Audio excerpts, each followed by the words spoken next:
मृण्मयी गोडबोले माझ्या बाजूला बसली आहे त्यामुळे नाही, पण बॉलिवूडमध्ये अनेकदा असं म्हटलं जातं की स्वप्ने बेचे जाते, स्वप्न विकली जातात. आज स्वप्न विकण्याचा प्रयत्न नाही आहे आपला, आज स्वप्न पाहायची आहेत आपल्याला. आणि ती स्वप्न प्रत्यक्षात कशी आणायची, ते जे स्वप्न पाहतात आहे मला सोबत बसून एक युवा ऊर्जावान अशी ही टीम जी बसलेली आहे, ती स्वप्न महाराष्ट्राची टीम आहे, सर्वात ऊर्जावान अशी ती सांगणार आहे आपल्याला ती स्वप्न प्रत्यक्षात सुद्धा कशी आणायची. मी आधी जातो चैतन्य जोशी यांच्याकडे. चैतन्य म्हणजे खरं तर महाराष्ट्राच्या सीमा ओलांडाच्या की नाही ओलांडाच्या आपल्या कुठेही शाखा नाहीत असं अभिमानानं सांगणारे अनेक मराठी माणसं, आपल्या टीका सुद्धा तशी होते. पण मला असं वाटतं आजची पिढी तशी नाहीये. कशा पद्धतीनं या मर्यादा आपल्याला ओलांडता येतील आणि उद्योग जगतात सुद्धा मराठी माणसाला अशक्य असं काही नाही, कक्षा आमच्या सुद्धा रुंदावू शकतात. उद्योग आणि उद्योग क्षेत्र ह्याच्यात महाराष्ट्राची प्रगती व्हायलाच पाहिजे आणि मराठी युवकांनी ह्याच्यात काम करायला पाहिजे अशी माझी फार इच्छा आहे. उद्योगधंदा हा फक्त म्हणजे शहरात राहिला नाही पाहिजे, तो गावाकडे पण जायला पाहिजे. शेतकऱ्यांनी पर्यायी उद्योग शोधले पाहिजे. शेतकऱ्यांनी त्यांच्या मालाचं प्रोसेसिंग पण स्वतःच करायला पाहिजे, त्यांची कोल्ड चेन पण स्वतः करायला पाहिजे. आणि आता जसं तुम्हाला एक उदाहरण देतो की संत्र्याची साल ही फेकून दिली जाते. जेव्हा फूड प्रोसेसिंगमध्ये संत्र आपण काढतो, साल फेकून दिली जाते. सालातून जे तेल निघतं ते 10,000 रुपये लिटरचं आहे. पण आपल्या लोकांना ही म्हणजे ही माहिती नसल्यामुळे आपण सालं फेकून देतो. तर खरोखर जर का आपल्या महाराष्ट्राचा विकास करायचा असेल तर एक तर मराठी लोकांनी उद्योग करायला घाबरलं नाही पाहिजे. दुसरी गोष्ट, माझा स्वतःचा अनुभव आहे की तुम्ही जर का तुमच्या कम्फर्ट झोन सोडलात, म्हणजे तुमचं गाव सोडलं किंवा आणि दूर कुठे गेलात जिकडे तुम्हाला काही सपोर्ट सिस्टीम नाही आहे, तिथे तुमची खरोखर प्रगती होते. आपण नेहमी सांगतो की माझ्या घराच्या जवळ माझं ऑफिस असावं, तसं नाही पाहिजे. किंवा फॅक्टरी किंवा ऑफिस तुमच्या घरापासून खूप दूर पाहिजे. आणि जेव्हा तुम्ही इतर म्हणजे देशात इतर ठिकाणी फिरता आणि तुम्हाला काही बॅकअप नसतो, तेव्हा तुम्ही जास्ती तयार होता आणि जास्ती शिकता.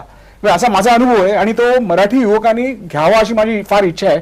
मी बऱ्याच ठिकाणी जाऊन हे सांगतो युवकांना की तुम्ही घाबरू नका, कारण जेव्हा पहिलं पाऊल टाकता तेव्हा कुणालाच माहित नसतं की जर्नी कुठे संपतीये. घाबरलात तर तिकडे तुम्ही पाऊलच टाकणार नाही. आणि नोकरी जे आपल्याकडे फार आहे ते लोकांनी आता सोडून द्यायला पाहिजे. की उद्योग हा चांगला शब्द आहे आणि उद्योगाने भरपूर महाराष्ट्राची भरभराट व्हावी अशी इच्छा आहे. पैसा मिळवणं हे चुकीचं काम नाही, भरपूर पैसा कमवावा महाराष्ट्राने आणि देशातलं सर्वात श्रीमंत राष्ट्र व्हावं असं इच्छा आहे. मस्त स्वप्न आहे खरोखरच. म्हणजे उगाच कशाला आव्हानाचा, कोणालाही खरं तर आवडत नसतं रिकामा खिसा असणं, पण आव खूप आणला जातो की नको आम्हाला तसं नको असतं. मुळात करून दाखवायचं ठरवलं तर खूप काही करता येतं. स्वप्न पाहायचा विषय निघाला, मगाशी मी बॉलिवूडचा उल्लेख केला. आपल्यासोबत मराठी अभिनेत्री म्हणजे तरुण चेहरा मृण्मयी आहे. काय सांगशील, म्हणजे कला क्षेत्राच्या यांनी सुद्धा शेवटी कला हा अविभाज्य घटक आहे आणि कला हा सुद्धा एक चांगला व्यवसाय, एक उद्योग म्हणून सुद्धा आहे. हो, मला फार चांगलं वाटतं की ते आत्ताच ह्या विषयावर त्यांनी सुरुवात करून दिली. कारण की मला 2-3 गोष्टी वाटतात त्याबद्दल. त्यापैकी एक थोडी पर्सनल आहे पण तरी मला वाटतं महत्त्वाची आहे की आत्ता बऱ्याच ठिकाणी याची चर्चाही सुरू झाली आहे की ह्या क्षेत्रात ॲक्टर्स आणि ॲक्ट्रेसेस, अभिनेते आणि अभिनेत्री ह्यांच्यामध्ये जी काय इम्बॅलन्स आहे किंवा हिरो जो असतो त्याला जो मान मिळतो आणि एखादी हिरोईन जी असते, तर ते जर का बदलू शकलं तर म्हणजे जे पाहणारे आहेत त्याचाही त्यांना खूप फायदा होईल आणि ओव्हरऑल आपल्या म्हणजे राज्यावर त्यांनी फरक पडेल. कारण की हे क्षेत्र शेवटी ह्याचं एक रिफ्लेक्शन सतत आपल्या राज्यावर आणि त्यातल्या माणसावर असतंच.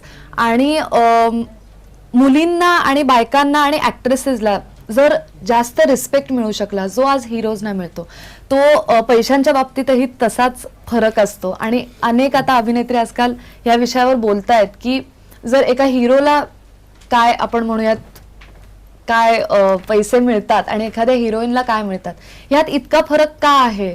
तर हे जर कमी होऊ शकलं त्यानेच रिस्पेक्ट वाढेल हिरोईन्स विषयीचा, त्यानेच चॅलेंजिंग रोल्स अजून निर्माण होतील जे आज काही प्रमाणात व्हायला लागलेत. आणि त्याचा मला वाटतं परिणाम खूप प्रमाणात रोजच्या आयुष्यातही होतो किंवा होईल अशी माझी आशा आहे. तर इथून तर दोन्ही बाजूंनी सुरुवात झाली पाहिजे. जे पाहणारे आहेत त्यांना ज्या स्त्रिया स्क्रीनवरती आहेत त्यांच्याविषयी रिस्पेक्ट वाटला पाहिजे आणि ॲट द सेम टाइम जे निर्माते आहेत, जे आम्ही सगळे क्रिएट करणारे आहोत, त्यांनाही त्या स्त्रियांविषयी जर रिस्पेक्ट वाटला तर महाराष्ट्र हे कदाचित पहिलं राज्य असू शकेल जिकडे हा इम्बॅलन्स नाही आहे आणि जो बाकी सगळीकडे आहे. म्हणजे फक्त भारतात नाही तर भारताबाहेर देखील हा इम्बॅलन्स आहे. हे एक मला वाटतं. आणि दुसरं मला असं वाटतं की मराठी सिनेमा जो आजचा आहे तो गेल्या 10 वर्षात खूप प्रमाणात बदलला आहे. खूप सब्जेक्ट ओरिएंटेड, खूप आपल्या जवळचे विषय असलेले असे सिनेमे तयार होत आहेत. पण ते सिनेमे पाहणारी लोक खूप कमी आहेत. म्हणजे आज ऑस्करला मराठी सिनेमा जातोय, आज सगळ्या इंटरनॅशनल फेस्टिवल्सला मराठी सिनेमा फिरतोय, पण मराठी लोकच हा सिनेमा बघत नाहीयेत. हे मी इथे आल्या आल्या मला कोणीतरी प्रश्न विचारला की बॉलिवूडमध्ये मराठी मुली इतक्या कमी का आहेत. तर मला हे म्हणताना अभिमान वाटतो की मराठीत इतका चांगला सिनेमा तयार होतोय की मला माझ्या भाषेत मराठी सिनेमा, माझे प्रश्न असलेले सिनेमे करण्यात खूप रस आहे. तर ते पाहण्यासाठी ऑडियन्स अजून कशा प्रकारे इतर भागात जर आपण पाहिलं भारतात, तर साऊथमध्ये जसा त्यांचा रिजनल सिनेमा उचलून धरतात, जसं त्यांच्या रिजनल सिनेमाला गर्दी असते, ती क्वालिटी फार वेगळी आहे असं मला नाही वाटत. त्यांचा वेगळा प्रकार आहे सिनेमाचा, आपला वेगळा आहे, पण क्वालिटी खूपच चांगली आहे आपल्या सिनेमाची. त्यामुळे मला असं वाटतं की आपल्या माणसांनी आपला सिनेमा उचलून धरला, आपलं नाटक उचलून धरलं, तर कला आपली जी आहे ती जिवंत राहील आणि ती फार महत्वाची आहे. त्यामुळे 2035 मध्ये आपण जास्त कनेक्टेड असू मराठी सिनेमाशी आणि नाटकाशी, अशी माझी आशा आहे. एक स्वप्न आहे की मराठी माणसांनी सुद्धा आपल्या मराठी सिनेमाला आपलं म्हटलं पाहिजे आणि त्याच वेळी मराठी सिनेमानं सुद्धा, म्हणजे तसं कक्षा रुंदावणं खूपच वेगानं सुरू. आता सैराट आला, हॉलिवूडमध्ये म्युझिक त्याचा रेकॉर्ड झालेला आहे. वेगळे विषय, वेगळा आशय आणि त्याचबरोबर काही वेगळे प्रयोग करायची जी तयारी आहे मराठी सिनेमाची, नक्कीच कुठेतरी त्याचंही एक महास्वप्न जे मृण्मयीसारखे तरुण पाहतायत त्या क्षेत्रातील, ते नक्कीच साकारू शकेल. मी सर्वात शेवटी ठेवलं होतं डॉक्टर आदिती आचार्य यांना. मला वाटतं का त्या खरं तर मानसोपचार तज्ज्ञ आहेत आणि त्यांना प्रश्न पडला कशाला हे स्ट्रेस देतात, मलाच का नाही विचारत आहे. मात्र शेवटी यासाठी ठेवलं होतं कारण प्रत्येक आरोग्याची, आर्थिक आरोग्याची, राजकीय आरोग्याची, प्रत्येक म्हणजे शारीरिक आरोग्याबद्दल सुद्धा अमोल अन्नदाते बोलले. मात्र शेवटी या सर्व तीव्र स्पर्धेतून जे बिघडतं ते मानसिक आरोग्य असतं. शारीरिक आरोग्य ढीक चांगलं असेल, आर्थिक आरोग्य असेल, मात्र जर मानसिक आरोग्यच बिघडलेलं असेल तर करायचं काय. त्यामुळे मानसिक दृष्ट्या सुद्धा आपण सक्षम राहून कोणतं स्वप्न 2035 मध्ये स्वप्न पाहायचं ते आदित्यनी सांगावं. सर्वात महत्त्वाचं असं वाटतं डॉक्टर अन्नदाते जसं म्हणले की शारीरिक आरोग्याविषयी जितकी उदासीनता आज आहे, 1% फक्त GDPचा आपण वापर करतो, तर तसं मानसिक आरोग्याचं तर मी इथे बोलूही शकत नाही, इतकी उदासीनता आहे. कारण एक तर असमानता खूप आहे. ग्रामीण आणि शहरी भागात आपण बघितलं तर साधारण आता मी स्टॅटिस्टिक्स सांगायचं झालं तर पूर्ण देशात आज साधारण 4000 मानसोपचार तज्ज्ञ आहेत, सायकॅट्रिस्ट आहेत. त्यातले 3-3.5 हजार सायकॅट्रिस्ट तर फक्त शहरात आहेत आणि ग्रामीण भागात आपण बघितलं तर जिल्ह्यांमध्ये पण कधी कधी सायकॅट्रिस्ट नाही. मुंबईचीच गोष्ट झाली तर मुंबईत कदाचित 500-600 सायकॅट्रिस्ट असतील. पण आपण थोडंसं बाहेर गेलो म्हणजे नाशिक, औरंगाबाद, पुणे सोडून कुठे अजून पेरिफेरीला गेलो तर सायकॅट्रिस्ट नाहीच आहेत. म्हणजे त्यांना उठून दुसऱ्या जिल्ह्यांमध्ये यायला लागतं, ऑल द वे मुंबईत यायला लागतं कधी कधी. आणि इतकी उदासीनता आहे की म्हणजे काही मी त्याबद्दल बोलूच शकत नाही. तर 2035 साली जेव्हा आपण म्हणतो की काय असेल मानसिक आरोग्याबद्दल, तर ही मूलभूत सुविधा आहे. जसं शारीरिक आरोग्य महत्वाचं आहे तसं मानसिक आरोग्य ही तितकंच महत्वाचं आहे. कारण जर ते नसेल तर माणूस कधीच पुढे प्रगती करू शकत नाही. तर ते प्रत्येक नागरिकापर्यंत पोहोचावं, अगदी खेड्यापाड्यांपर्यंत पोहोचावं, ही माझी खरंच म्हणजे असं मला मनापासून वाटतं. दुसरी महत्वाची गोष्ट अशी आहे की सरकारी क्षेत्र सोडलं तर प्रायव्हेट ह्याच्यात पण म्हणजे मेडिकल इन्शुरन्स आहे. ह्याच्यात मानसिक आजार आज कुठे कव्हर्डच नाही आहेत, त्यांना काहीच मिळत नाही. म्हणजे आता मला एक पेशंट मी ऍडमिट केला प्रायव्हेटमध्ये, तरी पण म्हणजे ऍडमिट व्हायला लोक तयार होत नाहीत पहिली गोष्ट. कारण ते म्हणतात की जर इन्शुअर्ड आहे आणि म्हणजे इन्शुरन्स मला पैसे मिळणार नसेल तर मी कसा होऊ.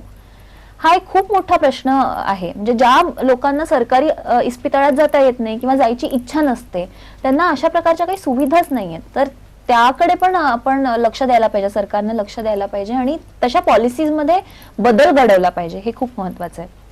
नक्कीच पाहिलं तुम्ही की मी मगाशी म्हणालेलं होतं की तरुणांच्या डोळ्यात स्वप्न उमलतात, त्यांच्या डोक्यात ती स्वप्न फुलत असतात आणि प्रत्यक्षात आणण्यासाठी काय आचार करावं हे त्यांच्यापेक्षा जास्त चांगलं कोणीच सांगू शकत नाही. आज आपला प्रयोग हाच आहे की महास्वप्न 2035 आपल्या महाराष्ट्राचं प्रगत, सर्वार्थानं प्रगत महाराष्ट्राचं हे महास्वप्न कसं साकारायचं याचाच आपण विचार करणार आहोत. थोडंसं थांबूया एका ब्रेकसाठी.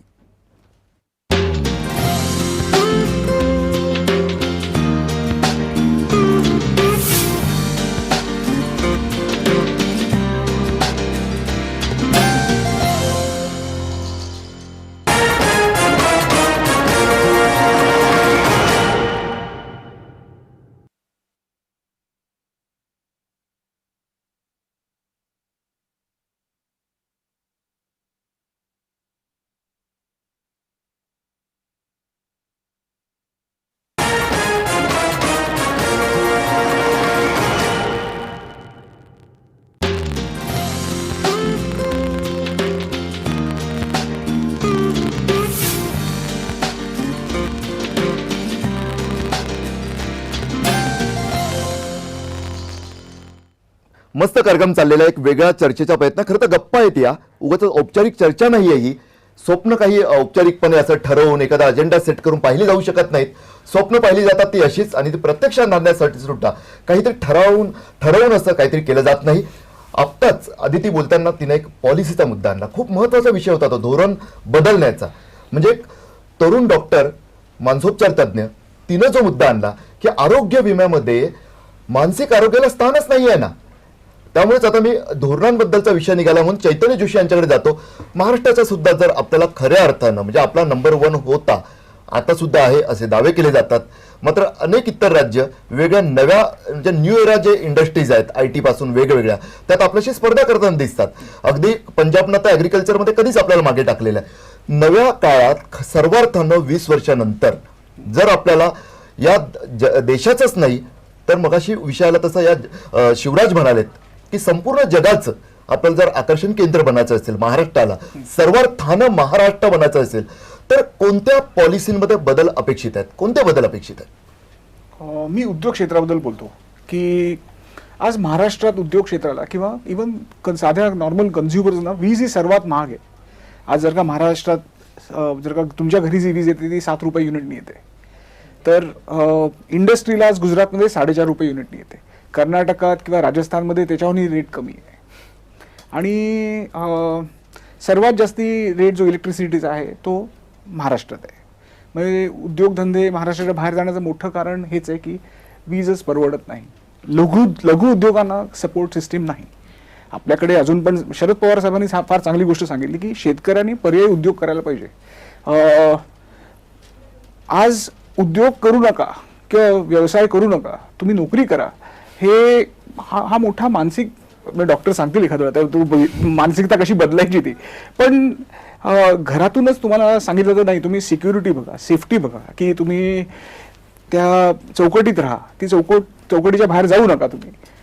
तर असे प्रश्न असताना पाणी असेल, वीज असेल, हा आपल्यासाठी मोठा म्हणजे इन्फ्रास्ट्रक्चर असेल की एअरपोर्ट असतील, पोर्ट असतील, ह्यांची डेव्हलपमेंट आपल्याकडे झालेली नाही आहे ही वस्तुस्थिती आहे. की गेल्या अनेक वर्षात तर नाही झाली आणि आम्हाला खूप आशा आहे की पुढच्या 20 वर्षात हे चित्र पूर्णपणे बदलून जाईल. म्हणजे आम्ही स्वतःला इकॉनॉमिक रेफ्युजी असं म्हणतो की आम्हाला 52 इन्स्पेक्टर्सना या राज्यात एक फॅक्टरी चालवायची तुमच्या 52 डिपार्टमेंटशी संबंध येतो, 52 इंडस्ट्रियल डिपार्टमेंटची. त्या प्रत्येक इन्स्पेक्टरला तुमची फॅक्टरी बंद करायच्या अधिकार सरकारने दिलेला आहे. अगदी साधा मलेरिया इन्स्पेक्टर असतो तो सुद्धा तुमची फॅक्टरी बंद करू शकतो तुमच्या गेटाच्या बाहेर पाणी साचलंय म्हणून. नाही, कायदा तशी तरतूद आहे, म्हणजे ते काय चुकीचं करत नाहीत, म्हणजे ते कायदा असा आहे. ते कायदे बदलायची पण गरज आहे की लेबर लॉज असतील ते फ्लेक्झिबल असले पाहिजेत, की तुम्ही माणूस किती चांगलं काम करतो या विषयाने त्याला नोकरीवर घेतलं पाहिजे. तो कुठल्या जातीचा आहे, धर्माचा आहे, या बेसिसवर तुम्ही घेऊन चालत नाही. एफिशियन्सी पाहिजे तुम्हाला. आणि उद्योगाला जे वातावरण पाहिजे ते इथे निर्माण करणं फार गरजेचं आहे. की आज GIDC मध्ये, गुजरातमध्ये जर का तुम्ही गेलात तर GIDC मध्ये तुम्ही फक्त एक फोन करा, एक मनुष्य तुम्हाला कंटिन्युअसली फॉलोअप करतो की तुम्हाला कुठे जागा हवी आहे, तुम्हाला काय अडचण आहे का, तुमच्या फाईल्स किती लवकर क्लिअर होत आहेत का. परमिशन्स म्हणाला तर GIDC मध्ये 10 परमिशन्स लागतात, महाराष्ट्रात 75 लागायच्या. या सरकारने त्या 25वर आणल्या, पण तरी 25 परमिशन जर का मला उद्योग काढायला लागणार असतील तर माझी 2 ते 3 वर्ष त्या फक्त परमिशन जमा करण्यात जातात. तर जी माझ्या हातात जी आज संधी आहे त्या संधीचा मला वापरच करता येत नाही. तर हे कुठेतरी म्हणजे मूलभूत जे बदल आहेत ते व्हायलाच पाहिजेत, नाहीतर आपण प्रगती नाही करू शकणार. म्हणजे शिवराज, तुमचा पक्ष सत्तेत होता, तुम्ही जवळून सत्ता कशी राबवतात ते पाहिलेलं आहे. आता विरोधात असलात तरी सुद्धा एक वेगळा अनुभव आहे तुमच्याकडे की एक 12 इन्स्पेक्टरचं एक प्रकारचं 9-12 भाईंचं कारस्थान वाटतं. जणू काही उद्योग 52 प्रकारे काय करायचं, म्हणजे हे कसं आपल्याला खरोखर बदलता येईल. इथं काय आपण सत्ताधारी विरोधक म्हणून नाही बसलेलो, तसा विचारही नाहीये. प्रत्यक्षात यात बदल कसा घडवता येईल?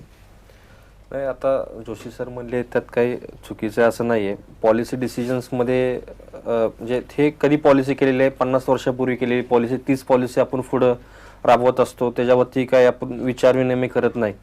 आणि खरं तर उद्योग क्षेत्रामध्ये असेल जर पॉलिसीमध्ये उद्योगपतींशी बोललं पाहिजे, त्यांची चर्चा केली पाहिजे की नेमकी त्यांना अडचणी काय आहेत, त्यांना मूलभूत सुविधा काय लागतात आहेत, आणि चर्चा करून पॉलिसी आपण केल्या पाहिजेत. किंवा एका सेक्टरला प्रशासकीय अधिकारी किंवा राज्यकर्त्यांनी बसून एका रूममध्ये पॉलिसी होऊ शकत नाहीत. ह्याला एक मोठ्या स्वरूपात लोकांकडून, तरुणांकडून, सगळ्यांकडून प्रतिक्रिया घेऊन या पॉलिसी जर केल्या तर हे अधिक सोप्या पद्धतीने करता येईल असं मला वाटतं. आज पॉलिसीज करत असताना सर्वसामान्य उद्योजक असेल किंवा लघु उद्योजक असेल, ह्याला कसं सोप्या पद्धतीने उद्योग करता येईल. उदाहरणार्थ सरांनी सांगितलं की वीज बिल असेल, मला वाटतं 14 रुपये आज 14 रुपये रेट आहे आज प्रति युनिटचा आज महाराष्ट्रामध्ये कमर्शियल ह्याच्यासाठी. तर तो अतिशय 4 रुपये आणि गुजरातमध्ये मिळतो, महाराष्ट्रात 14 रुपये मिळतो. म्हणजे 10 रुपयाचा डिफरन्स हा मोठ्या जर मी युनिटला चुकत नसेल तर आपल्या डोमेस्टिक वीज बिलापेक्षा ते महाग आहे. महाग आहे. सध्या. दुप्पट आहे. आपलं डोमेस्टिक सुद्धा गुजरातपेक्षा महाग आहे, इंडस्ट्रियल दुप्पट आहे. पेक्षा. मग बऱ्याचशा मी उद्योग बघतो. मी कोल्हापूरला फाउंड्री क्लस्टर आहे, तिथं एका फाउंड्रीचं बिल 50-60 लाख रुपये महिन्याला येतं. तेच जर 10 रुपये आपण रिड्यूस केलं तर महिन्याला त्यांचं जवळपास एक 40-35 लाख रुपये त्यांचं बिल वाचू शकतं जर हे इतर राज्यांमध्ये केलं तर. आणि वर्षाचा जर हिशोब केला तर जवळपास 3-4 कोटी रुपये त्यांचं बिल वाचू शकतं.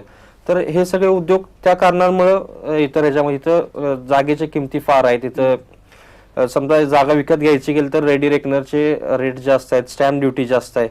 हे म्हणजे आज शासनाला महसूल मिळतोय त्यात काही दुमत नाहीये, पण महसूल कोणासाठी? हा महाराष्ट्रासाठी, महाराष्ट्रातील लोकांसाठी. तेच जर इथले उद्योगधंदे जर बाहेर जात असतील तर ह्याचा कुठेतरी विचार केला पाहिजे. आज ॲग्रोबेस्ड इंडस्ट्रीज संदर्भात सरांनी बोलले की आज माझ्याकडे असतील किंवा इथं आरसूळ सर आहेत, कॅप्टन आरसूळ सर आहेत, त्यांच्याकडे अनेक लोक नोकरी मागायला जात असतात. दिवसातून माझ्याकडे कमीत कमी 2 ते 3 लोक कमीत कमी येत असतात की नोकरी द्या, किंवा बरीच लोक म्हणतात की आम्हाला इथं द्या नोकरी. मी कराडमधून येतो की आम्हाला पुण्या मुंबईला जायचं नाहीये, माझी आई आहे, वडील आहेत, त्यांच्याकडे बघायला कोण नाही, शेती आहे, शेती करून मी माझा नोकरी करू शकतो, उद्योग करू शकतो. पण अशा आपल्या ग्रामीण भागामध्ये अजून देखील काय असं इन्फ्रास्ट्रक्चर तयार नाही आहे की इथं आपण स्वयंरोजगार राबवू शकतो. त्यांच्यासाठी कुठल्या पॉलिसीज आज तयार नाही आहेत की ॲग्रोबेस्ड इंडस्ट्री आपल्याला करायचं आहे. आज मी पश्चिम महाराष्ट्रात येतो, इथं ऊस शेती जास्त आहे आणि ऊस शेती असल्यामुळे एक पर्यायी व्यवसाय म्हणून एक गुऱ्हाळ जे कॉन्सेप्ट आहे तो गुऱ्हाळ तिथं राबवला जातो. बाकी सगळे ऊस कारखान्याला जातात जास्त उत्पन्नासाठी. तर आपण विचार केला अर्बन आणि रुरल हा 2035 मध्ये हा वाद नसला पाहिजे. महाराष्ट्र आज ग्रामीण भागात गेला तर तिथं ट्रान्सपोर्टचं चॅनलेशन चांगलं पाहिजे, तिथं हॉस्पिटल्स पाहिजेत व्यवस्थित चांगल्या पद्धतीचे. आज देखील आम्ही सरकारी रुग्णालयामध्ये गेलो तर एक अर्धा तास 1 तास डॉक्टर कधी तर त्याची वाट पाहावी लागते. ही शोकांतिक आहे, म्हणजे आपण नाकारू शकत नाही. आज आपण ओपन डिबेटला इथं बसलेलो आहोत. तर महाराष्ट्रामध्ये आज म्हणजे आज आता जिवंत आज महाराष्ट्राचा विषय हा दुष्काळ. म्हणजे गेले 3-4 वर्ष ह्याच्या पाठीमागे पण बरेच वर्ष दुष्काळाला महाराष्ट्र सामना करत आहे. एक वर्ल्ड बँकने एक रिपोर्ट दिलेला आहे की आज मराठवाड्यामध्ये जर बोर करायला लागली तर 700 ते 1200 फीट आपण खाली जायला लागतं, तरी देखील पाणी मिळत नाही. आणि ही परिस्थिती जर पुढे राहिली तर मराठवाडा पुढच्या 50 वर्षामध्ये राहिली तर हा एक वाळवंट तयार होईल. ही परिस्थिती राहिली तर मग पॉलिसी डिसिजन्स कसे आपण हे केले पाहिजेत की आता तिथं पाण्याची कमतरता, तिथं ऊस शेती कारखाने काढले म्हणून ऊस शेती लोकांना करण्याला लोक प्रवृत्त करतात. तर हे असं झालं नाही. तिथं बऱ्याचशापैकी बिअर फॅक्टरीज आहेत, दारूचे कारखाने आहेत. जिथं काय पाहिजे तिथं पाण्याची कमतरता आहे, तिथं आधुनिक पद्धतीने शेती कशी केली पाहिजे, ड्रीप इरिगेशन असू दे काय असू दे. इतर राष्ट्रांचं आपण हे केलं पाहिजे. आज इस्रायल असेल जिथं आज खाऱ्या पाण्याचं गोड पाण्यात रूपांतर करतात किंवा ड्यू ड्रॉप मधून शेती केली जाते. ह्या सगळ्यासाठी आपण शेतकऱ्यांची आज महाराष्ट्रातून महाराष्ट्र शासन कृषी विभागाच्या माध्यमातून 100 शेतकऱ्यांना दरवर्षी आता आकडा कमी जास्त असेल पण 100 ते 125 असतील की फॉरेन टूर्स करतात, डेन्मार्कला जातात, इस्रायलला जातात. पण 100 शेतकरी एका वर्षाला जाऊन ह्यात काय फार मोठा बदल होणार नाही आणि ते 10 दिवसाची टूर करून काय होणार नाही.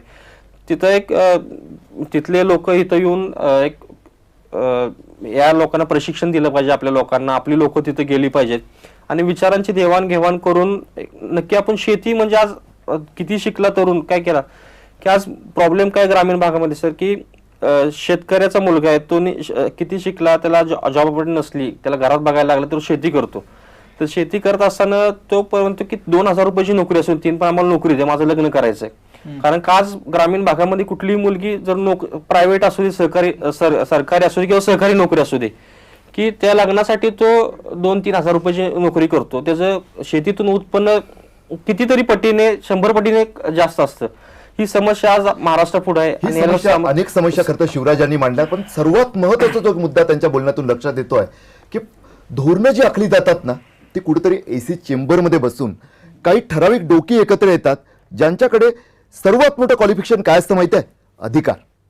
त्यांच्याकडे ते अधिकार असतात आणि त्यातून त्यांना असं वाटतं की आपण जे ठरवतोय, जो काय सो कॉल्ड डेटा त्यांच्याकडे एकत्र होतोय, मी कमी लेखत नाही कोणाला, मात्र आक्षेप याला असतो सॅम्पल साईजपासून अनेक गोष्टींना असतो, किंवा तो डेटा मिळवण्याच्या यंत्रणातल्या ज्या त्रुटी असतात त्या कोणी लक्षात घेत नसतं, आणि मग ज्यांच्यासाठी ती धोरणं ठरवली जातात त्यांचा आणि धोरणांचा तसा काहीही संबंध उरत नाही, आणि त्यातूनच या समस्या अशा वाढतात. काही धोरणांमध्ये आणखी कसे बदल घडवता येतील? अभिजित अडसूळ आपल्याकडे आहे. सहकाराचं एक मोठं व्यापक क्षेत्र, खरं तर महाराष्ट्र त्यातूनच पुढे जात होता, परंतु त्यात सुद्धा काही अडचणी आलेल्या आहेत. त्याबद्दल अभिजितकडून अपेक्षा, त्याबरोबर पायाभूत सुविधांच्या बाबतीत सुद्धा शंभू काय डॉक्टर सर्वज्ञ आहेत. या सर्वांशीच आपल्याला संवाद साधायचा आहे. थोडंसं थांबूया एका ब्रेकसाठी.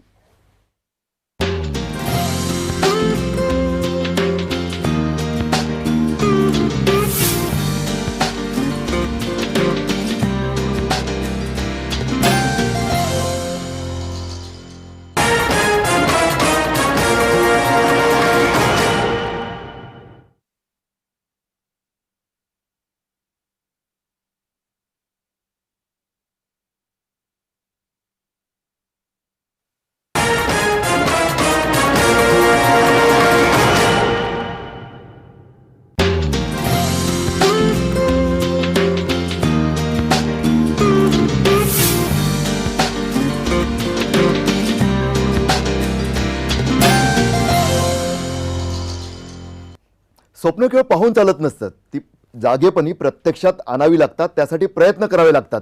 आतापर्यंत आपण समस्याही जाणून घेतल्यात, धोरणांमधल्या चुकाही दाखवल्यात, नेमकं काय केलं गेलं पाहिजे यावर सुद्धा आपल्याला जायचं आहे. कॅप्टन अभिजित अडसूळ शिवसेनेचे माजी आमदार, अनेक त्यांच्या जबाबदाऱ्या आहेत. खरं तर कॉपरेटिव्ह सेक्टरमध्ये सुद्धा त्यांचा चांगला स्वतःचा एक मोठी संघटना आहे कॉपरेटिव्ह बँक युनियनच्या माध्यमातून. नेमकं अभिजित, आतापर्यंत आपण अनेक विषयांवर बोललो. कॉपरेटिव्ह सेक्टर एकेकाळी आपला खूप मोठं असं म्हणजे मजबूत स्थान होतं महाराष्ट्राचं. सध्या मात्र वेगवेगळ्या कारणांमुळे त्यात काही त्या चळवळीतील काहींचे दोष सुद्धा आहेत, हे मान्य करूया आपण.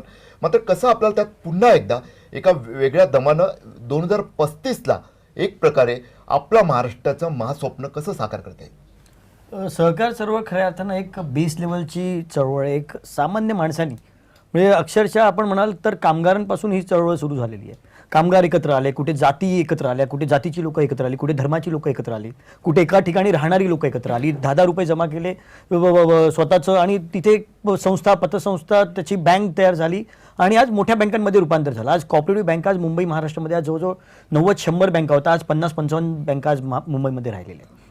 कुठेतरी सहकार खात्यामधला भ्रष्टाचार सुद्धा कुठेतरी नडला, कुठेतरी बँकांमधले डायरेक्टरांनी केलेला भ्रष्टाचार, चुकीची वाटलेली कर्ज, किंवा कधीकधी ह्या सगळ्या गोष्टींचा एक सारा म्हटला तर एक सामान्य माणसाने त्या ठिकाणी पैसा जमा केलेला असतो की कुठेतरी आपल्याला नॅशनलाइज बँकांपेक्षा किंवा प्रायव्हेट बँकांपेक्षा FD केली तर इकडे थोडं 1-2% जास्त मिळतील, कर्ज सोपी मिळतात, किंवा एंट्री केल्यानंतर एक मराठी माणूसच तिकडे बसला असेल त्याच्याशी चर्चा करून आपण आपलं खातं उघडणं किंवा आपले ज्या गोष्टी असतील, मूलभूत ज्या गोष्टी असतात, एक बँकेत खातं उघडणं किंवा लोन घेणं, या गोष्टी नॅशनलाइज बँकांपेक्षा थोडंसं सोपं जातं. कॉर्पोरेट एरा म्हणतो आपण, त्यात सहकाराचा युग पुन्हा एकदा आपल्या महाराष्ट्राला एक असं मजबूत असं राज्य बनवू शकेल, बनवू शकेल. नक्कीच, काय बदल केले पाहिजे? कारण खऱ्या अर्थानं जर म्हटलं तर सहकार चळवळ ही फार मोठी चळवळ गेल्या 50-55 वर्षापासून खऱ्या अर्थानं महाराष्ट्राची ओळख ही सहकार होती.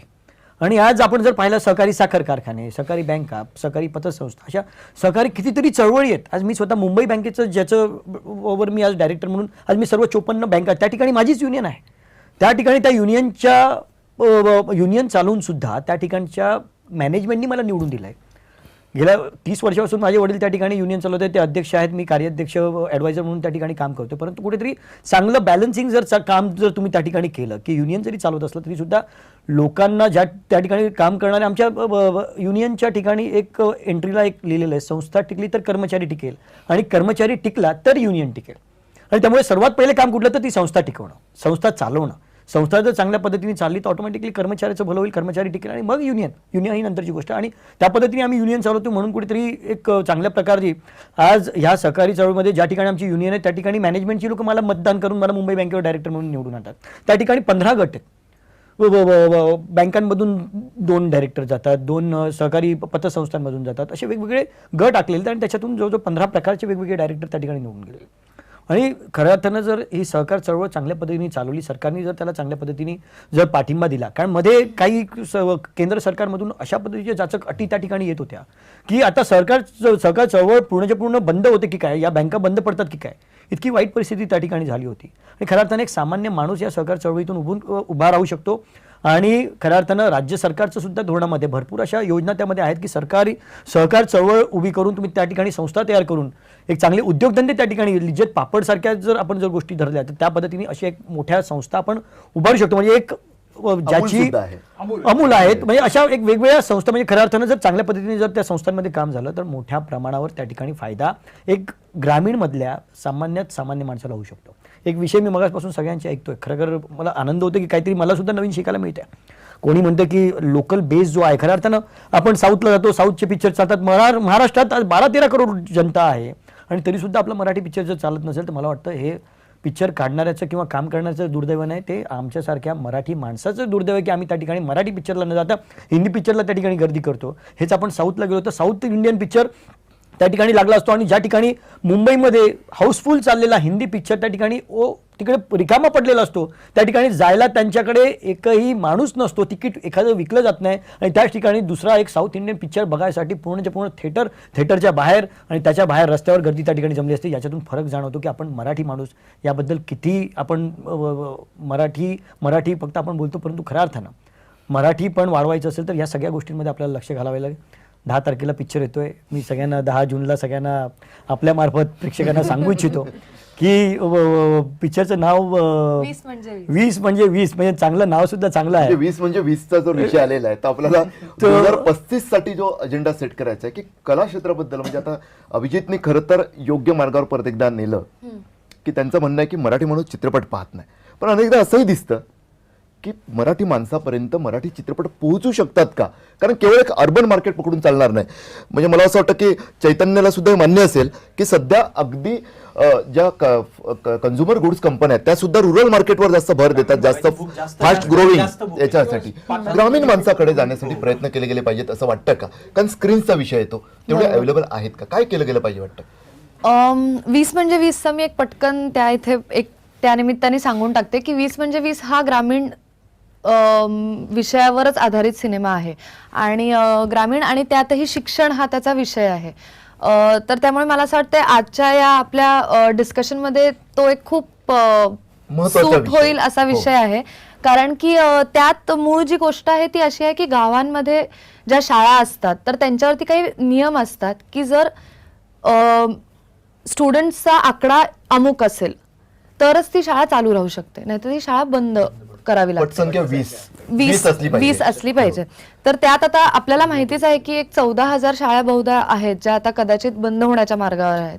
तर हा सिनेमा पण त्याचवर आधारित आहे. आणि मग म्हणजे या सिनेमात काय 15 मुलं असतील जे आहेत इच्छुक शिकण्यासाठी, तर त्यांचं काय, त्यांना जे वाटतं त्यांना शिकायचं आहे पण त्याच्यासाठी काही आपल्याला म्हणजे काही सोल्युशन नाहीये त्यासाठी. तर त्यामुळे 2035 मध्ये ह्यावरही काहीतरी आपल्याला सोल्युशन मिळालं असेल. खूप महत्वाचा, आदितीने खूप महत्वाचा मुद्दा मांडलाय खरं तर की 2035 मध्ये जेव्हा आपण जाऊ, 20व्या मुलांची 20 ही पटसंख्या गाठलीच पाहिजे.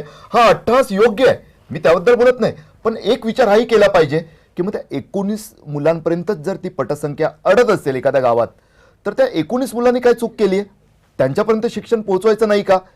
अभिजित, या विषयावर मी मुद्दाम बोलू इच्छितो, कारण मी मुंबईत जन्मलो, मुंबईत शिक्षण घेतलं, अमेरिकेला जाऊन पायलटचं ट्रेनिंग घेतलं, परंतु आल्यानंतर पायलटची नोकरी करतो, परंतु मी आमदार म्हणून जेव्हा होतो तेव्हा ग्रामीणमधला अमरावतीमधला दर्यापूर मतदारसंघ अतिशय ग्रामीण भाग, त्या ठिकाणचं मी 5 वर्ष नेतृत्व केलेलं आहे आणि त्यामुळे अतिशय जवळून हा ग्रामीण भाग पाहिलेला आहे. मग असं मी ऐकतोय की ग्रामीण भाग शहरी भाग नक्कीच फरक एवढा आहे की जमीन आसमानाचा फरक त्याला म्हणावा लागेल, कारण आजही अर्ध्याधिक गावांपर्यंत रस्ते सुद्धा नाही आहेत. आजही अर्ध्यापेक्षा जास्त गावांमध्ये जाण्यासाठी रस्ते नाही आहेत. त्या ठिकाणी म्हणजे एक डांबराचा रस्ता, आमदार आणि खासदार म्हणजे फक्त लोक आज फक्त एक डांबराचा रस्ता द्या, एक आम्हाला एक सभामंडप द्या, एवढ्यापुरतं आमदारकी राहिलेली. आज मगाशी आमच्या डॉक्टर मॅडमनी एक विषय काढला मानसिक याचा आरोग्याचा, की धोरणात्मक निर्णय. खऱ्या अर्थानं एक या जनतेला या कार्यक्रमानिमित्त थोडंसं राजकीय बोलतो, परंतु बोलणं गरजेचं, कारण प्रत्येक वेळी राजकीय माणसाला त्या ठिकाणी टार्गेट केलं जातं. ह्या ठिकाणी महाराष्ट्रामध्ये, या देशामध्ये मी केंद्रापासून राज्यापर्यंत सर्व सरकार पाहिली, यामध्ये एक गोष्ट महत्त्वाची जाणवते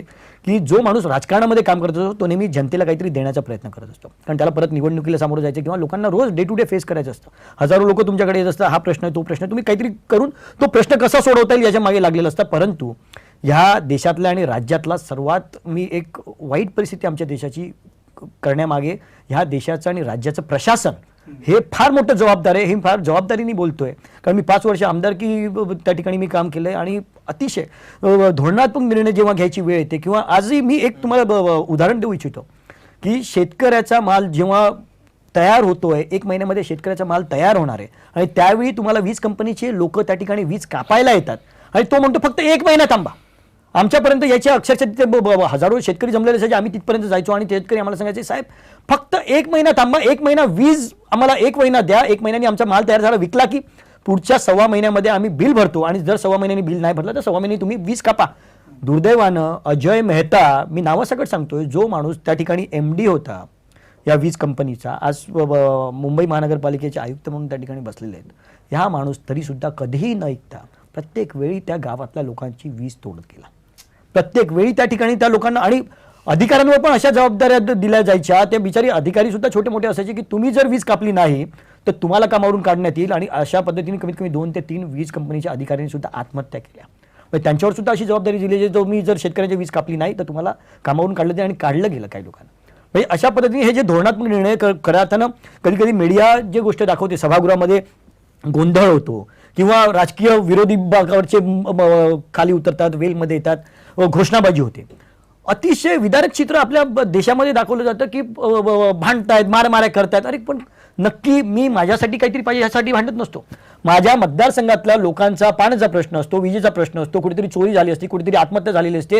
हे प्रश्न जेव्हा सरकारला आम्ही सांगायचा प्रयत्न करत असतो आणि सरकार जेव्हा ते ऐकायला तयार नसतं, तेव्हा कुठेतरी साम दाम दंडभेदच्या भाषेमध्ये कुठेतरी तुम्हाला तो थोडा आवाज चढवून सगळ्यांना एकत्र येऊन सरकारपर्यंत, आणि आमचा मनात तेव्हा ही विषय असतो की आम्ही जर त्या सरकारला अशा पद्धतीने वेठीस धरलं, जर आम्ही वेलमध्ये उतरलो, उलट मीडिया हा विषय त्या लोकांपर्यंत नेईल का सरकार हे विषय ऐकत नाहीये, हा खऱ्या अर्थानं जनतेला दाखवण्यासाठी ह्या गोष्टी होतात. परंतु आमच्या देशामध्ये मीडिया उलट्या पद्धतीने दाखवते की बघा तिकडे मारामाऱ्या होत आहेत.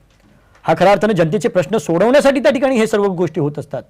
ह्या गोष्टी जोपर्यंत आमच्या सामान्य माणसाच्या डोक्यातून जाणार नाही की कुठेतरी आपण नक्की कोण याला जबाबदार आहेत, कोण चुकीचं करतोय, कोण बरोबर करतोय, पॉलिसी मॅटर कोण बनवते, पॉलिसी मॅटर बनवण्याचा अधिकार एकही चेक हा कुठल्याही आमदार खासदाराच्या सहीनी जात नाही. आम्ही एक रस्ता जरी करायचा असेल, कलेक्टरला पत्र जातं, कलेक्टर खाली त्या PWDच्या मेन ऑफिसरला AC देणार, AC त्या तालुक्याला देणार, तालुक्यातला त्या ठिकाणी ज्युनियर इंजिनियरला देणार, ज्युनियर इंजिनियर खाली जाऊन तिकडे चौकशी करते, सगळं मोजमाप करणार, मोजमाप करून त्याची ते सगळं हे करून ते परत ते त्याच्या ऑफिसला पोहोचवणार, त्याच्या ऑफिसचा त्याच्यावर, त्याच्या ऑफिसचा त्याच्यावर, त्याच्या ऑफिसचा त्याच्यावर, तिकडून मग कलेक्टर ऑफिसमधून फायनान्स डिपार्टमेंट, मग फायनान्स डिपार्टमेंट ते 10 लाख रुपयाचा चेक पाठवणार. या सर्व प्रोसिजर टेंडर बिंडर करून 6 महिने ते एक रस्त्याच्या यायला, आमदारांनी पत्र देऊन 6 महिने झाले असतात, खासदारांनी पत्र देऊन 6 महिने झाले असतात, परंतु काम प्रत्यक्षात येण्यासाठी 6 महिने लागतात.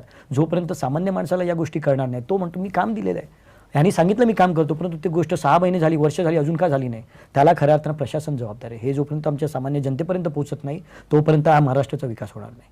नक्कीच, म्हणजे आता विकासाचं स्वप्न आहे आपलं कुठेही इकडे. म्हणजे खरं तर तुम्हाला प्रश्न पडला असेल हे सर्व का आम्ही बोलतोय, विषय स्वप्नांचा होता. महास्वप्न 2035 असा आपला कार्यक्रम आहे. स्वप्न पूर्ण करताना त्यात जे काही अडथळे असतात ते जर दूर सारले नाहीत तर मला असं वाटतं आपण झोपेतच राहू, जागे होणार नाही, आणि जागे झालो नाही तर स्वप्नही पूर्ण करू शकणार नाही. त्यामुळे हे मुद्दे सुद्धा समोर येणं तेवढंच गरजेचं आहे. थोडंसं थांबूया ब्रेकसाठी. ब्रेकनंतर इतरांशी सुद्धा मी संवाद साधणार आहे, आणि चैतन्य जोशी यांच्याकडून अपेक्षा आहे माझी की त्यांनी त्यांच्या कॉर्पोरेट कल्चरनुसार, पॉलिसीनुसार प्रशासनातील हे शैथिल्य कसं घालवता येईल आपल्याला आणि महास्वप्न 2035 प्रत्येकाचं, तुमचं, माझं, सर्वांचं हे महास्वप्न कसं साकारता येईल ते सांगावं. थोडंसं थांबूया ब्रेकसाठी.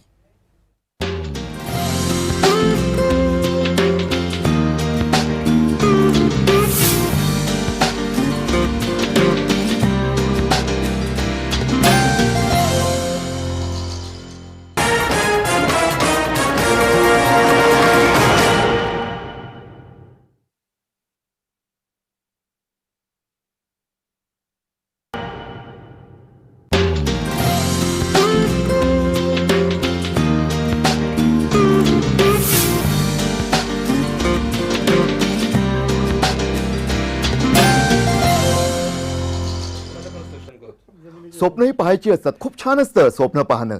मात्र स्वप्नाच्या वाटेत सुद्धा काही काटे असतात. ते काटे कसे दूर करायचे याच्यावर आता आपला भर असणार आहे या पुढच्या आपल्या चर्चेचा. शंभूक संकल्पना उदय आपल्यासोबत आहेत. शंभूक, एक हे संपूर्ण ऐकलंय की नोकरशाहीबद्दलची एक ओरड म्हणा, रास्त तक्रारी म्हणा, नेहमीची होत असते. सामान्य सुद्धा सांगत असतात की वास्तवाशी नातं नसतं. अनेक वेळा मगाशी सुद्धा मी म्हणालो की पॉलिसी मेकर जे असतात त्यांनाच प्रत्यक्षात माहीत नसतं की पॉलिसी ज्यांच्यासाठी आहे त्यांच्यासाठी आपल्याला नेमकं काय करायचं आहे, त्यांना काय अभिप्रेत आहे, किंवा तिथं पॉलिसी इम्प्लिमेंटेशनमध्ये नेमके काय अडथळे आहेत, की हे सर्व कसं दूर करतायत. मूलतः पॉलिसी मेकर्स जे आहेत त्यांची सामान्य माणसांपासून नाळ तुटलेली असते, त्यामुळे हे अडथळे येतात. आणि हे जर अडथळे दूर करायचे असतील तर आपल्याला जे ग्रामस्वराज सारख्या योजना आहेत, म्हणजे गावाची पॉलिसी गावानेच डिसाईड करावी. आमच्या गावात खाण असावी की नसावी, एखादा उद्योगधंदा असावा की नसावा, ही पॉलिसी त्या गावातल्या लोकांनाच देऊन ज्या अर्थाने जेणेकरून खऱ्या लोकशाहीची पायाभरणी होईल आणि चांगली पॉलिसीज लोकांसाठी राबवलेली पॉलिसी इम्प्लिमेंट होईल. प्रशासनाला ह्याच्यात बगल द्यायची का किंवा प्रशासनाचा ह्याच्यात किती हस्तक्षेप ठेवायचा यासाठी सुद्धा महाराष्ट्राला येत्या आगामी काळामध्ये आपलं धोरण ठरवावं लागेल. महत्त्वाची गोष्ट म्हणजे एक आपण ह्या सगळ्या याच्या निमित्ताने या कार्यक्रमाच्या निमित्ताने जी चर्चा करतोय, 2035चं स्वप्न बघतोय. आजची भारताची जर डेमोग्राफिक कंडिशन बघितली तर एशियन कंट्रीजमध्ये, आशियाई देशांमध्ये भारत हा 2020 ते 2025 या दरम्यान सगळ्यात जास्त तरुणांचं पॉप्युलेशन असणारा देश असणार आहे 5 वर्षासाठी. हे आनंददायी आत्ता वाटतंय, पण हेच पॉप्युलेशन 40 वर्षांनी सगळ्यात जास्त म्हाताऱ्यांचा देश हे होणार आहे. त्यामुळे महाराष्ट्राचं स्वप्न बघताना आजचाच असलेला तरुण महाराष्ट्र पुढे म्हातारा नक्कीच होणार आहे. या दृष्टीने जर बघितलं तर म्हणजे आता एक विषय झाला की पेन्शन स्कीम आणि ह्याचा, की तर ती ॲब्सोल्यूट पेन्शन स्कीम आणि लेबर पॉवर कमी झाल्यावरती, श्रमशक्ती कमी झाल्यावरती उत्पादन शक्ती जी घटणार आहे, त्याच्यामुळे जे उद्योगधंदे उभारीला येतील ते ज्या पद्धतीने खाली कोसळणार आहेत आणि ते कोसळलेलं वादळ म्हाताऱ्या खांद्यांनी कसं पेलायचं ह्याचं व्हिजन जर आत्तापासून नसेल तर चायनासारखी परिस्थिती आपल्यावर ओढवेल आणि अनेक जिथे रॅम्पंट पॉप्युलेशन आहे तिथे ज्या पद्धतीचे इकॉनॉमिक क्रायसिस झाले त्या पद्धतीची परिस्थिती आपल्या देशावर ओढवेल. त्यामुळे सगळ्यात जास्त तरुण पॉप्युलेशन आत्ता आहे म्हणून हुरळून जाण्याची गरज नाही आणि रॅम्पंट उद्योगधंदे काढून बेसुमार उत्पादन वाढवून म्हातारपणाचा त्रास वाढवून घेण्याची सुद्धा गरज नाही. त्या दृष्टिकोनातून आत्ता भारताकडे बघितलं पाहिजे, महाराष्ट्राकडे सुद्धा त्याच दृष्टिकोनातून बघितलं पाहिजे. तरच समतोल आणि समान विकास ज्याची आपण मगासपासून चर्चा करतोय तो आपण साधू शकू. आणि हा पॉलिसीचा मुख्य आधार लक्षात ठेवून जर पॉलिसीज इम्प्लिमेंट केल्या, जर नवीन पॉलिसीज डेव्हलप केल्या तर प्रशासनालाही याचं भान असेल, सामान्य माणसालाही याचं भान असेल आणि जनहितार्थ policies for public welfare and public benefit will be implemented. नक्कीच. म्हणजे शंभूक किंवा अभिजित खरं तर 2 राजकीय विचारधारांच्या टोकाच्या राजकीय विचारधारा, त्याची 2 टोकं आहेत इथे शेजारी बसली आहेत. हे मी मराठीतच घडू शकतं आणि त्या पद्धतीने त्यांचं जे बोलणं सुरू आहे. महत्त्वाचा मुद्दा एक लक्षात घ्या मात्र दोघांच्या बोलण्यातला, प्रशासन असो किंवा धोरण ठरवणारे डिसिजन मेकर असो, त्यांचं एकच म्हणणं आहे दोघांचं की मानवीय चेहरा असला पाहिजे. त्यांचं संपूर्ण जर बोलण्याचं सार काढलं तर डॉक्टर राजेश सर्वज्ञ तुमच्याकडे येतो मी की विवेकानंद हे तसं कोणत्याही वैचारिक किंवा राजकीय किंवा कॉर्पोरेट कोऑपरेटिव्ह किंवा कोणत्याही मर्यादा ओलांडून पुढे जाणारं एक वेगळं व्यक्तिमत्व त्यांच्या विचारांमुळे, त्यामुळे तुमच्या सर्वांशी संचार असतो. मला ठाऊक आहे मुंबईच्या जुहू बीचवर तुम्ही जेव्हा फिरता तुमच्यासोबत उद्योगपती असतात, नारायण राणे यांच्यासारखे मोठे राजकीय नेते असतात, त्याच वेळी काही सामान्य माणसांशी सुद्धा तुमचा तेवढाच संपर्क असतो. प्रशासकीय अधिकारी सुद्धा तुमचे चांगले मित्र आहेत. तुमचा टी शर्ट म्हणा तुम्ही प्रत्येकाला आतापर्यंत घालून तुमचं ब्रँडिंग जोरदार केलं असेल. एक सांगा की हा मानवीय चेहरा, कारण विवेकानंदांना सुद्धा हा अभिप्रेत होता प्रत्येक धोरणाच्या बाबतीतला, हा कसा प्रत्यक्षात मिळवून देता येईल? आपलं आत्ताच जे सर्वांचं म्हणणं आलं की लोकसहभाग हा पॉलिसी मेकिंगमध्ये लोकांचा सहभाग असणं अत्यंत आवश्यक आहे. आणि आपण बऱ्याच वेळेस प्रशासनाला दोष देतो, लोक राजकारण्यांना दोष देतात, राजकारणी आणि प्रशासन मिळून लोकांना दोष देतात आणि एकमेकाला दोष देत राहतो आपण आणि यातून काही घडत नाही चांगलं पॉझिटिव्ह. मला असं वाटतं की लोकसहभाग, प्रशासन आणि राजकीय नेतृत्व यांनी तिघांनी एकत्र यायला पाहिजे आणि तिघांनी सर्वसमावेशक अशा पॉलिसीज त्यांनी तयार केल्या पाहिजेत. आणि हे पॉलिसीज तयार करताना यांनी सांगितल्याप्रमाणे की भविष्याचा पण विचार केला पाहिजे. भविष्यामधली 20 वर्षानंतरची 50 वर्षानंतरची परिस्थिती कशी असेल. आज आपण पाहतो की मुंबईमध्ये, साऊथ मुंबईमध्ये जे ड्रेनेज सिस्टीम आहे, जे रस्ते आहेत, हे इंग्रजांनी बनवलेलं जे एक टाऊन प्लॅनिंग होतं. आजही आपल्याला साऊथ मुंबईमध्ये ट्रॅफिक तेवढी मिळत नाही. साऊथ मुंबईमध्ये ड्रेनेज सिस्टीम ब्लॉक होत नाही, पाणी साचत नाही भरपूर पाऊस झाल्यानंतर.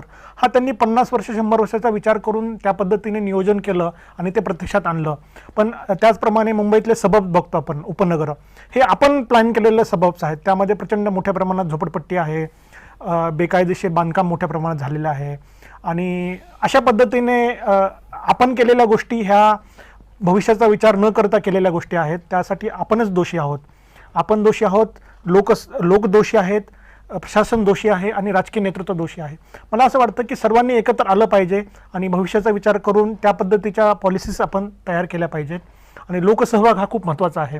तरुणांचा सहभाग, सर्व विचारधारांच्या लोकांचा सहभाग, सर्व स्तरातील लोकांचा सहभाग, श्रीमंत, गरीब, कॉर्पोरेट क्षेत्र आहे, कृषी क्षेत्र आहे, उद्योजक आहे, नोकरी करणारे आहेत आणि सामान्यातले सामान्य माणूस आहे, या सर्वांचा विचार करून अशा प्रकारच्या पॉलिसीज बनवल्या पाहिजेत, कायदे बनवले पाहिजेत आणि त्याचं इम्प्लिमेंटेशन तितकंच परिणामकारक झालं पाहिजे. केवळ पॉलिसीज बनवल्या, कायदे बनवले आणि काम संपलं असं नाही आहे. तर त्याचं इम्प्लिमेंटेशन हे तेवढं 100% एक प्रामाणिकपणे इम्प्लिमेंटेशन झालं पाहिजे आणि त्याचे परिणाम दिसले पाहिजेत.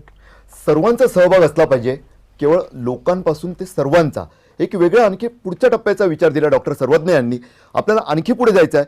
थोडंसं थांबूया ब्रेकसाठी. ब्रेकनंतर आपली स्वप्नांची सफर त्यातले काटे बाजूला करत अशीच पुढे चालू ठेवूया.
तरुणांच्या डोळ्यातील उमलती स्वप्न आज आपल्या सर्वांसमोर बहरताना दिसतात. मी तुम्हाला सुरुवातीलाच सांगितलेलं, एक ऊर्जावान अशी सफर असणार आहे आपल्याला. तसंच घडतंय. प्रत्येक व्यक्ती इथे बसलेली स्वतःचा एक वेगळा दृष्टिकोन मांडते, वेगळे विचार मांडतात. कुठेही त्यात राजकारण किंवा स्वतःचं काहीतरी आपल्या स्वार्थासाठीचं काहीतरी मांडण्याचा कुठेही प्रयत्न दिसत नाहीये. मी चैतन्य जोशींकडे जातो की मगापासून अनेक मुद्दे येतात आहे प्रशासनाच्या नावानं. मगाशी तुम्ही सुद्धा काही मुद्दे मांडलेत. आता अभिजित अडसूळ आहेत, शंभूक आहे, त्यांनी सुद्धा काही मुद्द्यांकडे लक्ष वेधलं. डॉक्टर सर्वज्ञांनी खूप चांगला एक वेगळा कॉन्सेप्ट मांडला, तो म्हणजे सर्वांच्या सहभागाचा. कशा पद्धतीने म्हणजे कॉर्पोरेट सेक्टर, पुन्हा आपलं पब्लिक सेक्टर आणि मधलं कोऑपरेटिव्ह सेक्टर, या सर्वांचा एकंदरीत सर्वांचा जर विचार केला आणि सर्वांचा विकास केला तर खरोखरच 2035 आपलं महास्वप्न जे आहे ते पूर्ण होऊ शकेल. 100% होईल. काही गोष्टी करायला पाहिजे. त्यांनी सहकार क्षेत्राच्या गोष्टी केल्या की आज उसाचे कारखाने जर का म्हटले तर हे पॉवर सेंटर झालंय की पॉलिटिकल लोकांना राज्य करण्यासाठी ती सोय झालेली आहे. आज जो ऊस मी कापतो तो मला म्हणजे या दिवाळीत मला मागच्या दिवाळीचे पैसे मिळतात. FRP द्यायला पण 4 इन्स्टॉलमेंट देतात. काय गरज आहे? कर्नाटकात आहे का असं? किंवा उत्तर प्रदेशमध्ये आहे का असं? आज विजेचा जर का प्रश्न म्हटला तर बिहारमध्ये प्रत्येक गावात इलेक्ट्रिसिटी आहे. प्रत्येक गावामध्ये इलेक्ट्रिसिटी आहे. पण महाराष्ट्रात तुम्ही म्हणाल का प्रत्येक गावात वीज आहे का? तर अजून नाही आहे. तर हे मूलभूत बदल व्हायलाच पाहिजेत आणि हे झालं ही म्हणजे जोपर्यंत हे होत नाही तोपर्यंत आपण कधीच प्रगती करणार नाही. आता हे कसे करायचे? तर गुजरातचं जर का आपण मॉडेल बघितलं, गुजरातमध्ये भरपूर इलेक्ट्रिसिटी चोरी होती जशी महाराष्ट्रात होते अजून पण. ट्रान्समिशन लॉस म्हणतात त्याला, की डिस्ट्रीब्युशन अँड ट्रान्समिशन लॉस म्हणजे काय? फक्त आकडा loss आहे. हां, फक्त चोरी. तर मोदींनी काय केलं की मोदींनी पहिली गोष्ट म्हणजे विजेची चोरी थांबवली. त्यामुळे एवढी वीज उपलब्ध झाली की प्रत्येक शेतकऱ्याला पण ती वीज स्वस्त देऊ शकले, इंडस्ट्रीला वीज देऊ शकले, कारण ती चोरी होत नाही आहे. पहिली तुम्ही विजेची चोरी थांबवा, सगळ्यांना वीज मिळेल आणि अगदी स्वस्त भावात वीज मिळेल. आज पियुष गोयलनी जे काही काम केलंय तर आज सोलर एनर्जी, सौर ऊर्जा ही कोळशापासून स्वस्त वीज त्यांनी निर्माण करून दाखवली. हा मोठा प्रचंड मोठा ठरवलेल्या लक्ष्यापेक्षाही जास्त लक्ष्य करून साध्य केलं. आणि आज आपण कोळशावर वीज निर्माण करणं चुकीचं आहे, कारण आपलं पाण्याचा पण प्रश्न आहे आणि कारण शेवटी पाणी गरम प्रदूषणाचाही. करून इंजिन चालतं, स्टीम इंजिन चालतं आणि मगच तुम्हाला वीज मिळते. आणि प्रदूषणाचा पण प्रश्न आहे. तर सौर ऊर्जा, जर का सौर ऊर्जा आपल्याकडे जर का भरपूर ऊन आहे तर सौर ऊर्जा महाराष्ट्रात सर्वात जास्ती जमा करता येईल. आज नर्मदेवर जे इरिगेशनचे प्रोजेक्ट्स आहेत त्या सगळ्या प्रोजेक्ट्सवर त्यांनी सोलार पॅनल टाकलेले आहेत. महाराष्ट्रात आपण करू शकत नाही का? पाण्याचं इव्हॅपोरेशन पण थांबतं आणि सौर ऊर्जा पण निर्माण होते. त्यामुळे प्रत्येक प्रश्नाला उत्तर आहेत आणि ती अगदीच आपल्या जवळ आहेत. पण कुठेतरी ह्याचं एकत्र बसून विचार केला जात नाही. पीस मिल जर आपण इंग्लिशमध्ये म्हणतो की मी हा प्रॉब्लेम हा इथे सोडवला, तर आता उसाचा प्रश्न आहे, उसाला ठिबक सिंचन त्यांनी जर का कंपल्सरी केलं तर एवढं पाणी वाचेल की आपल्याला पाण्याचा प्रश्नच येणार नाही. आणि पुन्हा ऊस घेऊ नका असं सांगण्याची सुद्धा बंधनं का शेतकऱ्यांनी पैसे कमवू नयेत? आज जर्मनीमध्ये जर का तुम्ही बघितलं तर सर्वात जास्ती एम्प्लॉयमेंट म्हणजे 90% एम्प्लॉयमेंट ही मिडल स्टँड म्हणजे स्मॉल अँड मीडियम एंटरप्राइजेस किंवा लघु उद्योग ह्यांच्यातून ती जनरेट होती. मिडल स्टँड हे फॅमिली ओन बिझनेसेस असतात आणि ते गव्हर्नमेंटच्या पेक्षा जास्ती लोकांना कामं देतात. आपल्याकडे नाही का आपल्याला करता येणार ते? छोटे आणि लघु उद्योग जर का भरपूर वाढले तर तुम्हाला नोकऱ्यांसाठी भिका मागत जायला गव्हर्नमेंटकडे आम्हाला रस्ते द्या ह्याची गरज आहे. तुम्ही स्वतःच रस्ता बांधाल. जे प्रशासन आहे ते आमच्यावर मेहरबानी करत नाही, आमचा अधिकार आहे तो. जसं अभिजित म्हणाला की रस्ते द्यायला 6 महिने का? म्हणून कुठेतरी अकाउंटेबिलिटी पण ह्या गोष्टीत आणली पाहिजे की 6 महिने लागले नाही पाहिजेत रस्ता बांधायला. जर का आपण 100 किलोमीटर दिवसाचं गडकरी टार्गेट ठेवू शकतात, 100 किलोमीटर दिवसाला हायवे बांधू शकतात, तर 1000 किलोमीटर दिवसाला रुरल रस्ते बांधले गेले पाहिजेत. नक्कीच असं एखादं महालक्ष्य ठरवलं तरच आपला महास्वप्न साकारू शकतं. अगदी. एक छोटासा मुद्दा तुम्हाला विचारायचा होता, कारण तुमचा खूप चांगला उद्योग जगताचा अनुभव आहे की शेतीचा जेव्हा प्रश्न येतो, हो, आज म्हणजे विषण्ण करणारी परिस्थिती आहे खरं तर, की आपली माणसं आत्महत्या करतात हो. मोठ्या संख्येनं. म्हणजे सर्वांनाच, मी केवळ सरकारला कधीही दोष देणार नाही, सर्वांनाच लाज वाटावी, आपण मान खाली घालावी अशी ही परिस्थिती. ही बदलण्यासाठी कुठेतरी एक तफावत जी स्पष्ट दिसते. खरं तर बेभरवशाचा धंदा व्यवसाय आहे, काहीच कसलीही खात्री नसताना शेतकरी तरी सुद्धा राबत असतो. त्यामुळे एक जबाबदारी वाटते. त्यातून एक विचार मांडतोय फक्त मी. गेले काही कार्यक्रमातून तो विचार मांडला, त्याचं लोकांनी समर्थन सुद्धा केलं. मात्र तुमच्याकडून पाहिजे, कारण तुम्ही उद्योग जगतातील आहे, की शेतीचं उत्पादन जो खर्च आहे आणि शेतीचं विक्री मूल्य यात मोठी तफावत येते. आज 5 रुपयांनी कांदा घेतला जातो आणि प्रत्यक्षातला 15 रुपयाचा किमान भाव पाहिजे होता तो 5 रुपयावर कोसळलेला आहे. की शेतकऱ्याला कशाला घेतला कांदा असं त्याची स्थिती झालेली आहे. तर कुठंतरी असं वाटत नाही का की उद्योग क्षेत्राला, ज्याच्यात तुम्ही प्रतिनिधी आहात, त्यांना जे इन्सेंटिव्ह दिले जातात, शेतकऱ्याला कुठचंही अनुदानाची भीक नको, उलट उत्पादन खर्च आणि किमान हमी भाव ठरवून त्यामधला फरक हा प्रोत्साहन अनुदान म्हणून दिला जावा असा वेगळ्या पॉलिसीवर विचार होऊ शकतो का? ते व्यवहारिक ठरेल का?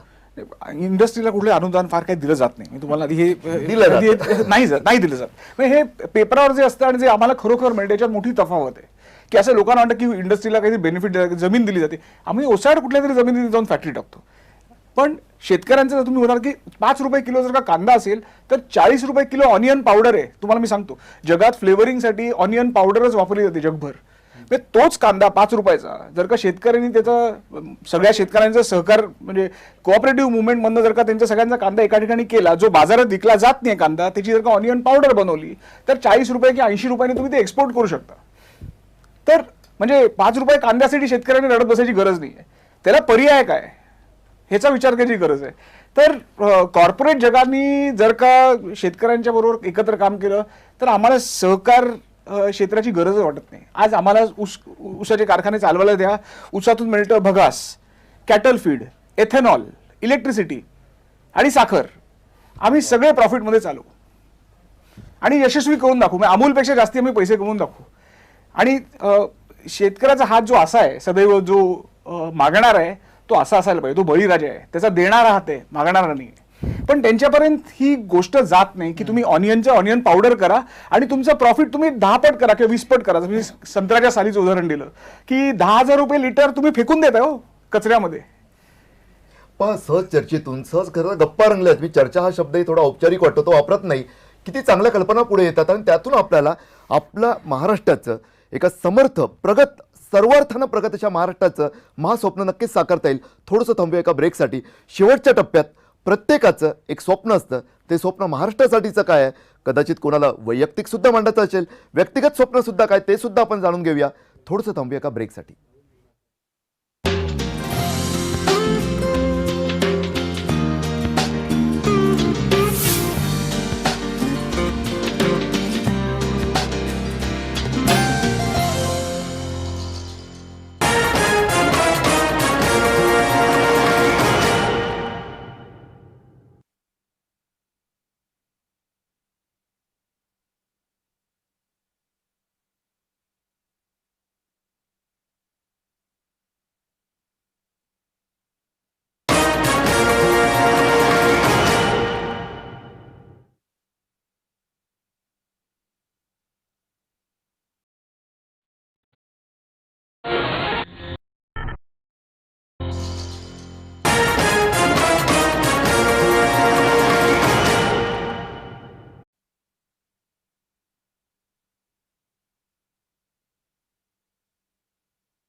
महास्वप्न 2035 मी सुरुवातीलाच म्हटलं तसं एक ऊर्जावान सफर आहे. तुम्हाला खोटं वाटेल, मात्र ब्रेकमध्ये सुद्धा आपल्या तरुण मित्रांचं स्वप्न पाहणं, त्यावर चर्चा करणं, जराही त्यात खंड अविरत आणि अथक असा हा प्रवास सुरूच आहे. डॉक्टर अमोल अन्नदातेंकडे जातो की एकंदरीत आपण आतापर्यंत ऐकत आहात की कशा पद्धतीनं काही समस्यांवर मार्ग काढला जाऊ शकतो. तुम्ही तर डॉक्टर आहात, आजारावरचं औषध तुम्हीच सांगू शकता चांगल्या पद्धतीनं. कसं या सर्वातून मार्ग, मला फक्त आरोग्यापुरतं बोलायचं नाहीये, एकंदरीतच सर्वात जर विचार खरं तर केला आमच्या सगळ्यांचे मुद्दे आणि सगळ्यांची क्षेत्र इतकी कनेक्टेड आहेत की मी ऐकतानाही मला प्रत्येकाशी माझं कनेक्शन, माझ्या क्षेत्राचं कनेक्शन मला जाणवतंय.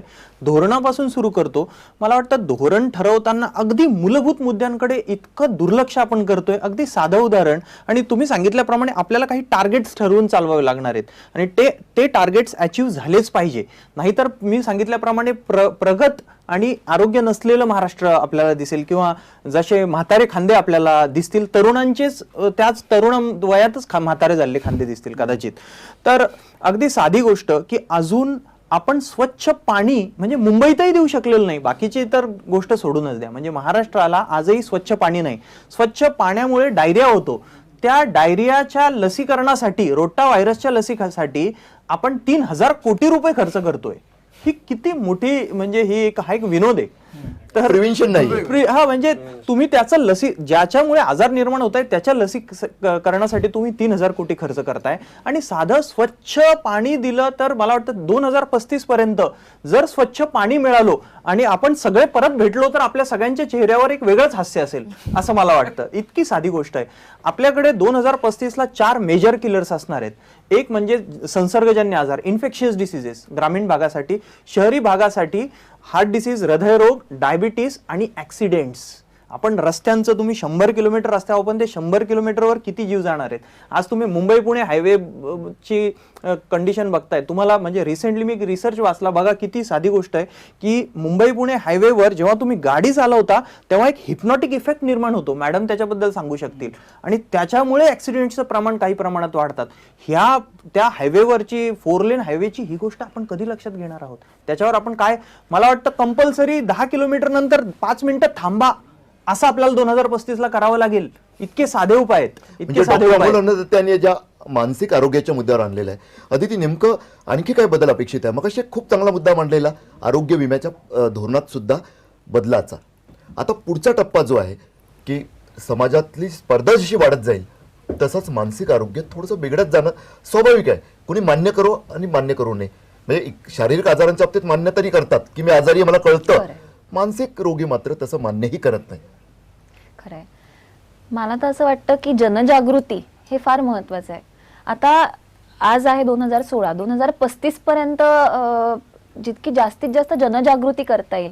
आता आजची आकडेवारी आपण बघितली तर गंभीर मानसिक आजार आपण म्हणतो, तर गंभीर मानसिक आजार म्हणजे स्किझोफ्रेनिया सारखे आजार आहेत. त्यातले रुग्ण पण 10 पैकी फक्त 5 रुग्ण ट्रीटमेंट घेतात. उरलेले 5 रुग्ण काय करतात, ते कुठे जातात, ते बुवा बाबांकडे जातात, ग्रहतारे बघतात, ज्योतिषांकडे जातात. आणि कारण जनजागृतीच नाहीये, त्यांना माहितीच नाहीये. जरी अवेलेबल असेल, मदत अवेलेबल असेल, शहरात पण होतं, ग्रामीण भागाचं तर राहूच दे, शहरात पण होतं. आफत समजतात. हा आजार आहे, हा वास्तविक एक आजार आहे. जसं आपल्याला ब्लड प्रेशर, डायबिटीज होतं तसा हा एक आजार आहे, हेच मुळात मान्य करत नाहीत. हे झालं गंभीर मानसिक आजारांचं. आपले बाकीचे मानसिक आजार बघितले म्हणजे अँझायटी आहे, डिप्रेशन आहे, तर 10 पैकी 9 रुग्ण ट्रीटमेंट घेत नाहीत.